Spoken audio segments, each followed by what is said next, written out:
Very good. इसके बाद में बात करते हैं नेक्स्ट वाला कि आप के रेस्टोरेंट मेन्यू में कौन कौन से आप मीट कट यूज़ करते हो, ठीक है, और आप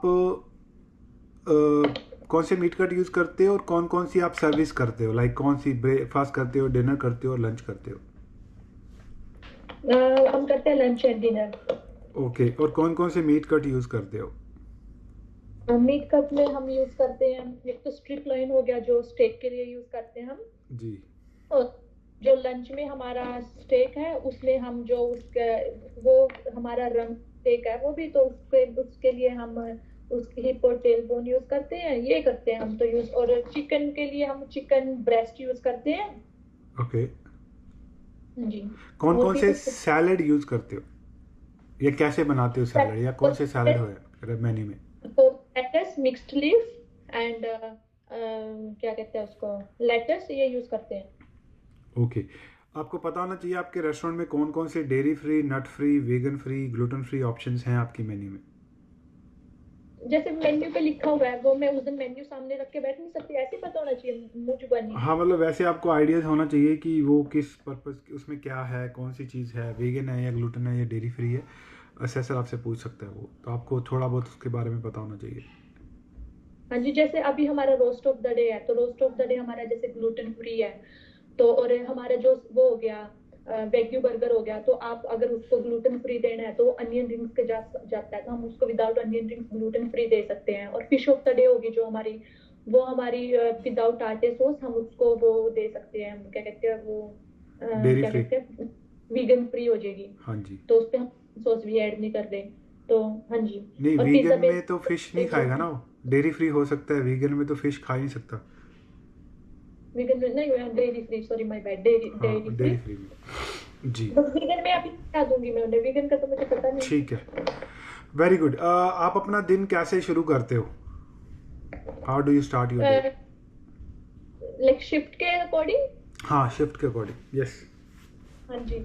तो फर्स्ट ऑफ ऑल लाइक कि मैं आती हूँ, आके मैं क्लॉक इन करती हूँ, और फिर उसके नहीं, सबसे पहले मैं आके अपने चेंजिंग रूम में जाके अपनी ड्रेस चेंज करती हूँ, फिर उसके बाद मैं आके क्लॉक इन करती हूँ, then I wash my hands with soapy water, and I wash my hands thoroughly, and then after that I sanitize my hands, and then I dry it with a paper towel, and then after that I go inside and I turn off all the switches of the main lights, and then I record the temperature like of all the fridges, and then after that I turn on all the equipments, and then I check my prep list, and after before that I turn on the appliances, all the equipments, and then I check my prep list, and after that we all start on the same time, all the chefs, and then we all have our sections, and then we do the preparations according to our sections, and then I set up my section like whatever utensils, equipments, chopping boards,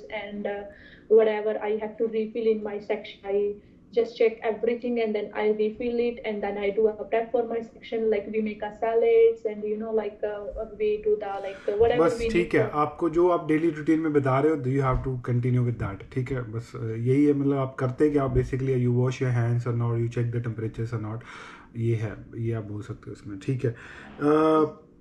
मान लो आप काम पे आए हो, आपको पता चला आपका जो फ्रीज़र है उसका टेम्परेचर 6 से 8 डिग्री या 10 से 12 डिग्री चल रहा है, तो आप क्या करोगे। तो फिर उसके बाद अगर टेम्परेचर सही नहीं है तो उसको ट्राई करूंगी, भाई मैं सही क्यों नहीं आया, क्या प्रॉब्लम हो रही है, या फिर उसको मैकेनिक को बुलाएंगे उसको चेक कराने के लिए, फ्रिज के लिए जो उसका सारा सामान है उसको चेक करेंगे कि वो खराब तो नहीं हुआ, एंड उसके बाद या फिर ये करेंगे।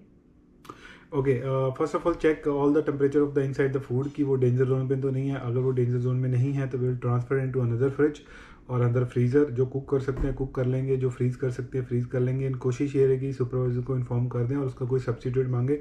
अगर कोई एक्स्ट्रा फ्रिज नहीं है तो हम उसके अंदर आइस क्यूब या बकेट भर के रख सकते हैं और उसके ऊपर कोल्ड ब्लैंकेट डाल सकते हैं, ताकि जब तक हमारे पास कोई अदर सब्सिट्यूट नहीं आ जाता तो उसका टेम्परेचर हमको रिटेन रख सकते हैं, या बोल हाँ सकते हैं। जी। ठीक है, वेरी गुड। एंड सूप कैसे बनते हैं या फिर स्टॉक कैसे बनते हैं, आपको पता है कुछ। नहीं, मुझे नहीं पता।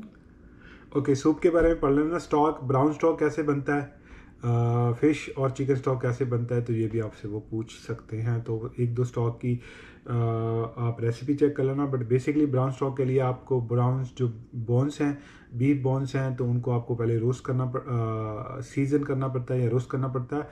उसके बाद में फिर आपको वेजिस डाल के और उसको आपको पानी डाल के उसको, और उसमें अनियन हो गया, सेलरी हो गया और लीक हो गया और कैरेट हो गया, और ये डाल के तेज पत्ता डाल के आपको उसको बॉईल करते हो जब तक उसकी क्वांटिटी 1/3 नहीं रह जाती, तब तक उसको बॉईल करते हो। फिर बाद में उसको स्टेन करके फिर कूलर में रख लेते हो ठंडा करके।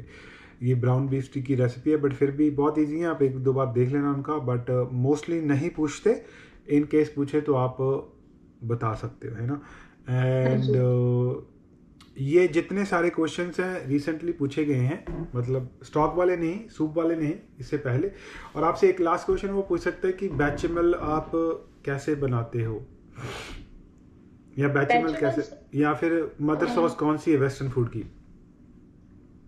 मदर सॉस तो नेपोली सॉस होगी, बेचेमल सॉस होगी, और उसके बाद मेरे को एक एक ये जो डेमी ग्लेज होगी, और एक और कौन सी थी, टोमेटो तो नहीं होगी। ओके, सबसे पहले बैचेमल है, फिर विलाते है, फिर क्लासिक टमाटो है, फिर उसके बाद में हॉलैंडाइज है, फिर है एस्पनियोल। तो ये वाली 5 मदर सॉस हैं, तो आपसे वो पूछ सकता है। And tomato, bechamel. हाँ, बैचेमल, विलाते, हॉलैंडाइज, हाँ जी। हाँ जी। एस्पनियोल, एस्पियनोल। हाँ जी। ये वाली 5 मदर सॉस हैं।